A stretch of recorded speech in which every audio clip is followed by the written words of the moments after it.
ମତେ ଆଜି ସକାଳୁ ଭଲ କି ତେଲ ମରା ଚାଲିଛି ଯେମିତି ମୁଁ ଉଠିକି ରୋଷେଇ କରିବି କିନ୍ତୁ ମୋ ଦେହ ବହୁତ ଖରାପ ଅଛି ତ ରୋଷେଇ କରିବାର ଚାନ୍ସ ହିଁ ନାହିଁ। ତ ଠିକ ହେଲା ଯେ ନଣ୍ଡା ବାବୁ କରିବେ ଆଜି ରୋଷେଇ। ମୁଁ ଖାଲି ନାଲି ଚା କରି ନନା ବୋଉଙ୍କୁ ଦେଇ ତିଆରି କଲି ପରଟା ପାଇଁ ମସଲା। ଛତୁଆରେ ଲୁଣ ରସୁଣ ଓ ଲଙ୍କା ଛେଚା ପକେଇ ତା ଉପରେ ଗରମ ସୋରିଷ ତେଲ ପକେଇକି ଭଲସେ ଗୋଳେଇ ଦେଲି। ବାସ୍ ସରିଗଲା ମୋ କାମ।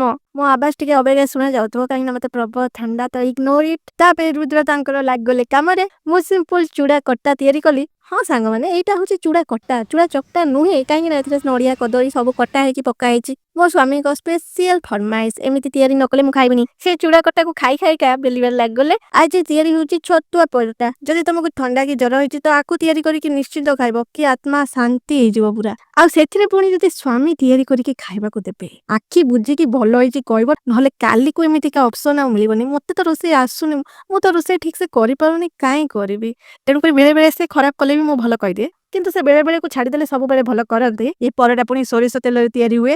ପରଟା ରେଡି ହବା ମାତ୍ରେ ମୁଁ କଲି ରୁଦ୍ରଙ୍କ ଟିଫିନ ପ୍ୟାକିଂ ଆଉ ନନା ବୋଉଙ୍କୁ ଖାଇବାକୁ ଦେଲି। ଆଉ ରୁଦ୍ର ବାହାରିଲେ ଅଫିସ। ସେ ବି ନନା ବୋଉଙ୍କଠୁ ସୋଦା ଶୁଣିକି ଆଜି ଏତେ ବର୍ଷା ହଉଛି ବାବୁ ବାହାରିଛନ୍ତି ବିନା ରେନିକୋଟରେ। ଆଜି ପାଇଁ ବାସ୍ ଏତିକି। ଏବେ ମୁଁ ଚାଲି ଶୋଇବାକୁ। ଟାଟା, ପୁଣି ଦେଖାହବ କେବେ ମୁଁ ଜାଣିନି।